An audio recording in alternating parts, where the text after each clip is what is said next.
UK. Okay, we are getting some breaking news from Reuters. Phil Stewart covers and has been covering this conflict for them. He says, scoop, U.S. military carries out new strikes in Iran, this time against a military site that posed a threat to U.S. forces and commercial traffic in the Strait of Hormuz, a U.S. official tells Reuters. The U.S. military has also intercepted drones being launched from Iran today. Okay, so that development just coming through.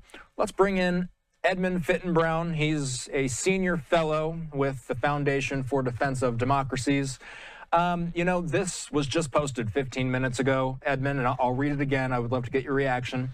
Reuters says that the U.S. military carries out new strikes in Iran, this time against a military site that posed a threat to U.S. forces and commercial traffic in the Strait of Hormuz. Edmund, this is just being reported about 15 minutes ago. What is the significance? And there's still more to be learned about these strikes, but given what we know preliminarily, what are we to make of the U.S. yet again carrying out strikes, this time against a military site that they say posed a threat to the U.S. and to traffic in the Strait of Hormuz, Edmund? Thanks, Austin. It's not a huge development. It's significant. I think what it reflects is the fact that we are on a knife's edge. People have sometimes mischaracterized this as a proper ceasefire. But if you think of the reality in the Gulf, you have a violent blockade of the Strait of Hormuz being carried out by Iran. And in response to that, you have a violent blockade of Iranian ports being carried out by the United States. So this is not really a ceasefire. This is an armed standoff, and it's no surprise at all if this kind of escalation happens. So just kind of tell the audience where we should and how people who are watching this should view military actions like this. The Trump administration, I was on the desk on Saturday when we saw a social media post from President Trump that really made us think that it was possible that a deal might have been imminent. There was a moment on Saturday where it felt like a deal might have been imminent, but here we are now on Wednesday. We are still kind of just sitting in limbo and waiting to hear what comes of the negotiations that have been happening behind the scenes. When Reuters has reports like this, Edmund, does this say anything about where ceasefire negotiations stand behind the scenes right now? Yeah, I think it does. I mean, we should quickly go back to first principles and remember what this conflict was fought over. The US was determined to ensure that Iran could never have a nuclear weapon, that it could never resume enrichment of uranium. There were also other goals, which included the Iranian ballistic missile program, Iranian support of terrorist groups as proxies against Western allies, and also the state of the well-being of the Iranian people, if you like, after the demonstrations that took place, the protests that took place in January. Now, what has happened during the war that followed is that we now have a fifth file, which is the Strait of Hormuz being closed, and we need that reopened. Now, the two sides, US and Iran, are a very, very long way apart. They always were in February, and they still are now.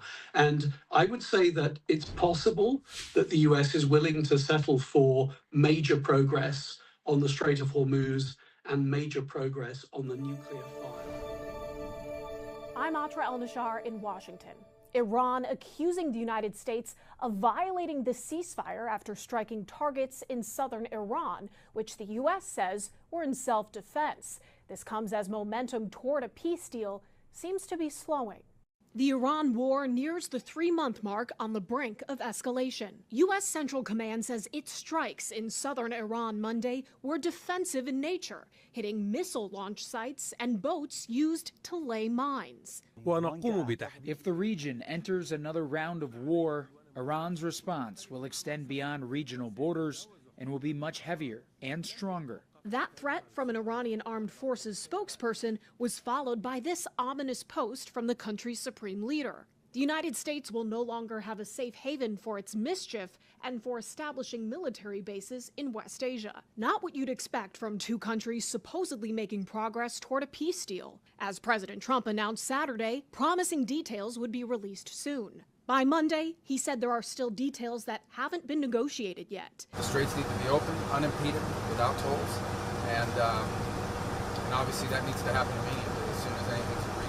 Secretary of State Marco Rubio says they're in agreement about what a preliminary draft should look like. Like anything with something like this, it's going to take a couple days to settle on, even down to the disagreements over a word, sentence.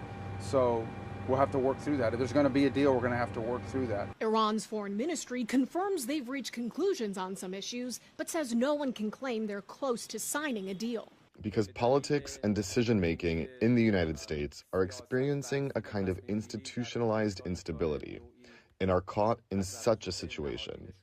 We are witnessing frequent changes in positions. The path for diplomacy getting blurrier Tuesday, with Israel announcing it's intensifying military operations in Lebanon with the stated goal of targeting Iran-backed Hezbollah, which immediately fired back. Iran has long said a condition for a peace deal with the U.S. is for Israel to stop military action in Lebanon. In Washington, I'm Atra El-Nashar.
Iran is launching attacks against U.S. forces and Kuwait's international airport, saying the strikes are in self-defense. Kuwait says at least one person was killed. U.S. Central Command saying the military shot down multiple drones from Iran. ABC's Olivia Rubin has the latest. Today, the stunning images from an airport in Kuwait after a barrage of Iranian attacks. This video circulating online showing the destruction, a large fire burning, dust and debris all around, a gaping hole now in the ceiling. According to Kuwait's Ministry of Foreign Affairs, one person was killed and dozens more injured. The strike's part of Iran's barrage targeting U.S. military bases in Bahrain and Kuwait. The Iranian military releasing this video claiming to show the strikes. But the U.S. saying those strikes didn't hit the targets, and in its own strikes, blasting an empty oil tanker the U.S. says violated the blockade on Iranian ports. Despite the firing back on Capitol Hill, Secretary of State Marco Rubio insisting the U.S. strikes have been defensive and claiming the war is over. We're no longer conducting sustained strikes inside of Iran to degrade their military because epic fury is over. But so far there has been no deal to end the war or reopen the Strait of Hormuz. The unrest sending the price of oil higher again today. According to Gas Buddy, the average price for a gallon of regular gas now $4.22. And regarding the current plan on the table with Iran, Rubio saying that as of this morning, there's no final sign-off from Iran. Meanwhile, Israeli Prime Minister Benjamin Netanyahu with a seemingly different message from the White House, saying, quote, "It's not over, that the Iranian regime is weakened but not destroyed." Olivia Rubin, ABC News.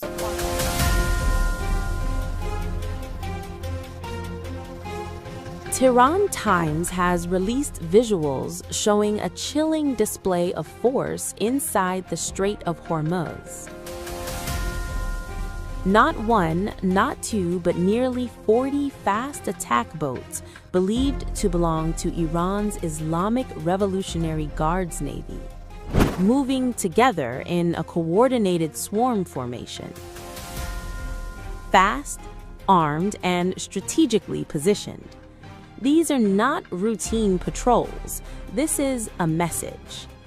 The boats were reportedly spotted between Kish Island and the United Arab Emirates, a region that handles nearly 1/5 of the world's total energy supply. Any disruption here can send shockwaves across global markets. And here is where the contradiction sharpens. U.S. President Donald Trump has repeatedly claimed that Iran's navy has been largely destroyed. He stated that Iran's naval forces, air power, and military infrastructure have been almost completely wiped out.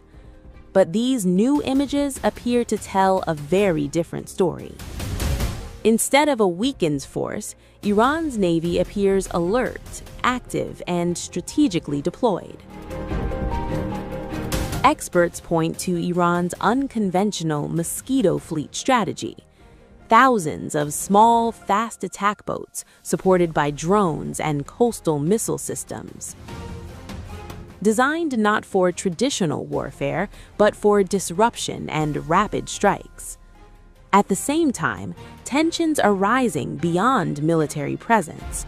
Iran is now preparing legislation that could permanently change access to the Strait of Hormuz. According to reports, the proposal could block Israeli vessels entirely.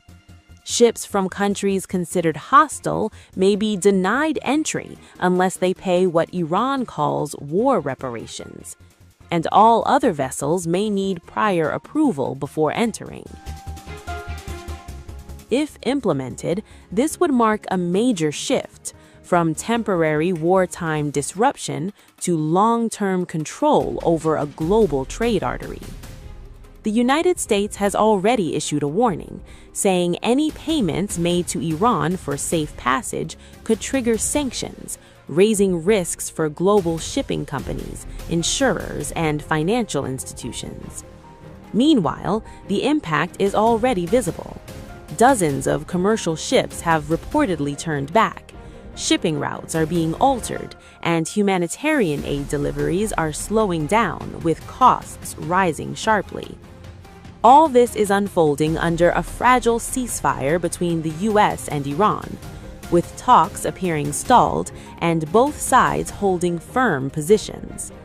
Iran insists it is ready for a deal, but Washington remains unconvinced. What is clear now is that control of the Strait of Hormuz is no longer just about geography.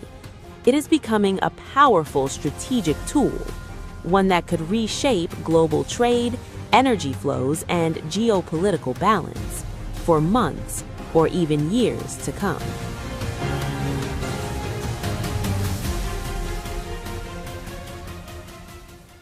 Right, from one war to the other, Russia's war shadows are now stretching beyond Ukraine. A drone hit an apartment building in NATO member Romania. It is drawing condemnation from both NATO as well as the European Union. While Romania and its NATO allies call it a grave escalation, Russia has distanced itself from claiming responsibility. Moscow has warned Europe against more drone incursions in the near future. Our next report gets you all about it.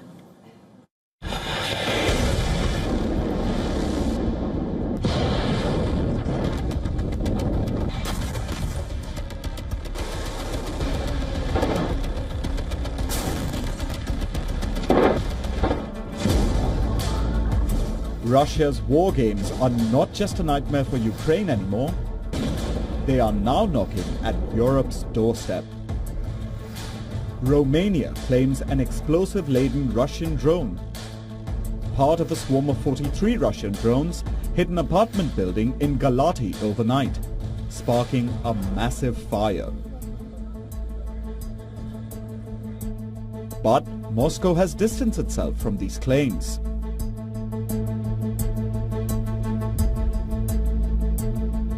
The incident unfolded as Russia launched a fresh wave of drone strikes targeting Ukrainian port infrastructure along the Danube River.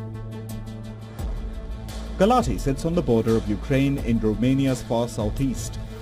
Just across the border lies Izmail, home to the largest Ukrainian port on the river Danube, and a frequent target of Russian attacks.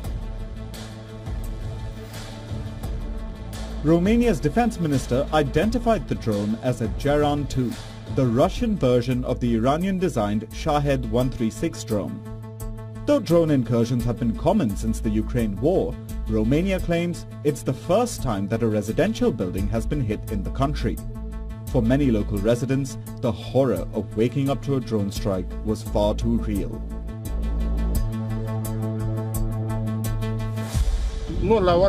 Do we still have safety? Not anymore, right? It was intercepted around 010 or so, before it fell in the city, in the very center of Galati. And what did the army do? What did the defense do? We are definitely not safe in Galati anymore.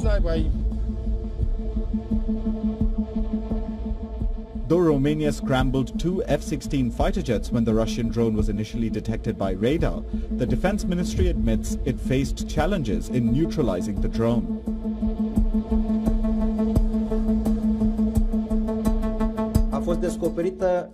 All available data has already been analyzed to establish the exact sequence of events, and it resulted in the fact that there were no real opportunities to engage it safely. We are not facing an attack on Romania. We are facing the effects of a conflict taking place right next to our border.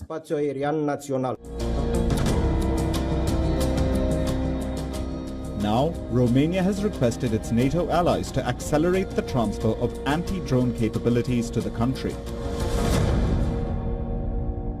In the discussion I had with the NATO Secretary General, I insisted on expediting the process of getting more air defense equipment, and he fully agreed that this equipment should reach Romania as quickly as possible.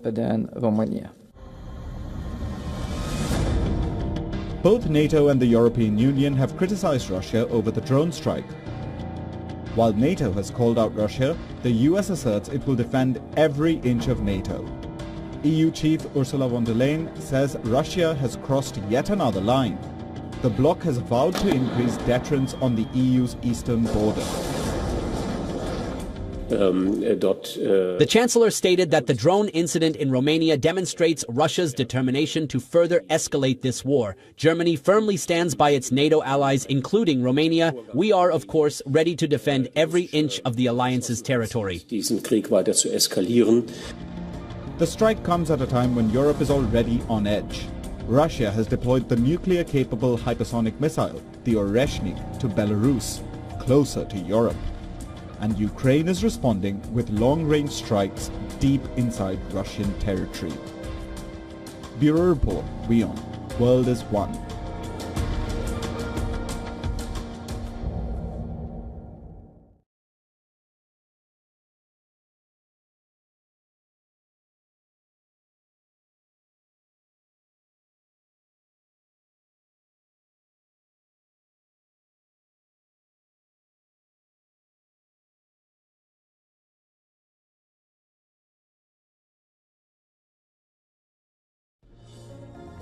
Russian drone strikes killed one person in the southern Ukrainian city of Kherson, and 8 people were wounded in the northern town of Chernihiv as Kyiv and Moscow step up long-range strikes with peace talks stalling.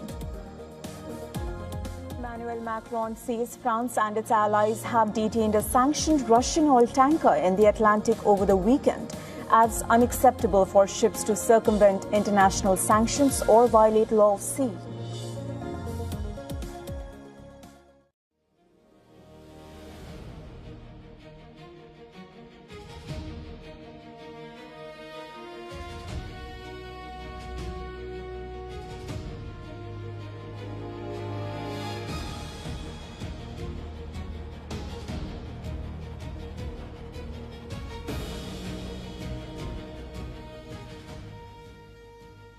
As per reported statements, Dmitry Medvedev has issued a stark escalation warning following the Zaporizhia incident.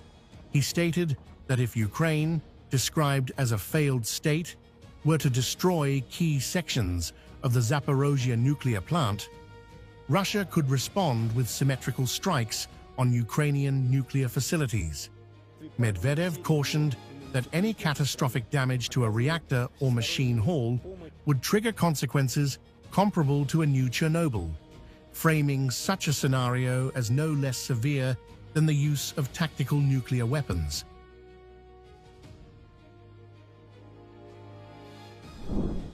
I have already written about this once, but I will repeat these harsh words again.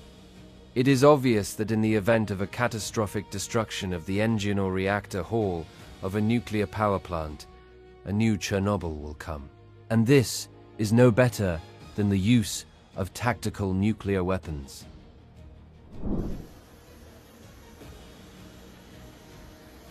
As per reported remarks, Medvedev emphasized that targeting nuclear infrastructure would dramatically raise the stakes of the conflict.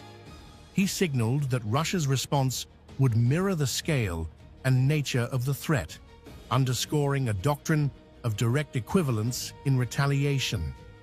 The warning positions nuclear facilities themselves at the center of deterrence, indicating that any escalation around such sites could invite a response of similar magnitude, sharply intensifying the risk environment surrounding the ongoing conflict.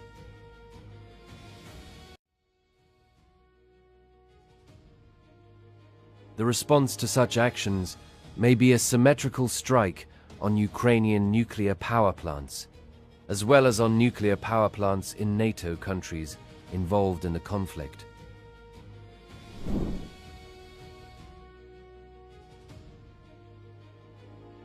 A high-stakes escalation near critical nuclear infrastructure. As per reported details, a fiber-optic guided drone struck the turbine hall of Unit 6 at the Zaporizhzhia nuclear power plant, Europe's largest. Russian state nuclear agency Rosatom says the impact tore a hole into the structure, but crucially, no core equipment was damaged and radiation levels remain normal. The use of fiber optic control, officials claim, indicates precision targeting rather than an accidental strike. Moving on, Russia has launched one of its biggest overnight attacks on Ukraine since the war began. In a massive aerial assault, Moscow fired a barrage of more than 750 drones and missiles at multiple Ukrainian cities, triggering explosions, fires and widespread destruction. The night sky over Ukraine lit up with flashes of explosions. According to the Ukrainian Air Force, Moscow launched more than 656 drones and 73 missiles in a single overnight attack. Among them were powerful ballistic missiles that are extremely difficult to intercept. More than 500 personnel of the State Emergency Service have been involved in dealing with the aftermath of Russia's overnight attack on our cities and communities. The main strike was on Kyiv, where dozens of residential buildings and other purely civilian infrastructure were damaged again. While Ukraine says its air defences managed to shoot down 602 drones and 40 missiles, but not every projectile was stopped. Dozens of drones and missiles still broke through, hitting targets in several regions, and the damage was devastating. The attacks struck key cities, including Kyiv, Dnipro and Kharkiv. Authorities say at least 15 people have been killed and more than 100 others have been injured. Rescue teams continue combing through the rubble as fears grow that the death toll could rise.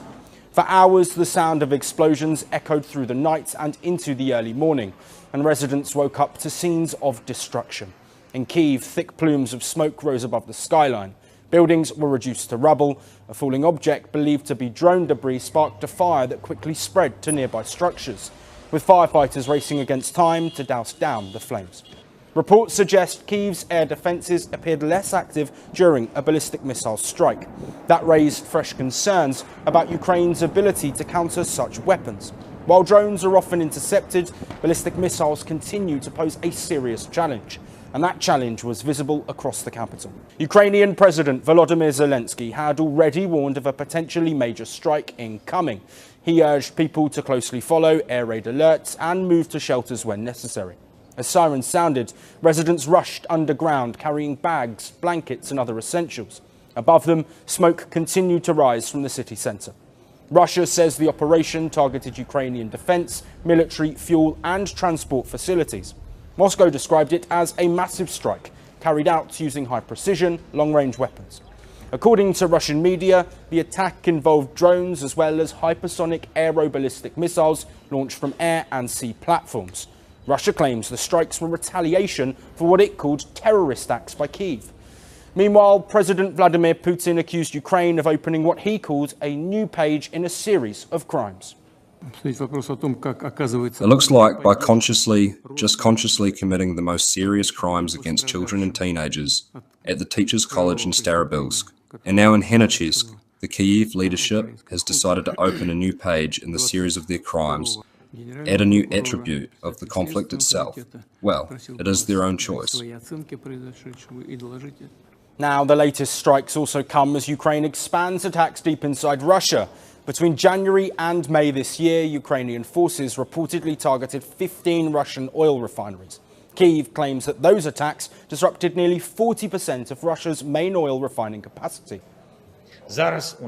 Russia has already imposed bans on exports of aviation fuel and gasoline from their territory, and is also considering a ban on diesel exports. For a country that until very recently was called a gas station, losing even this is a major event, a major loss. As of May, nearly 40% of Russia's primary oil refining capacity is offline. While the battlefield is no longer confined to the front lines, the pressure is being felt on both sides. Ukraine is now urgently seeking more air defence missiles from its allies. Officials say stronger defences are essential to counter Russia's growing use of ballistic weapons. Because while drones can often be tracked and intercepted, ballistic missiles leave far less time to react.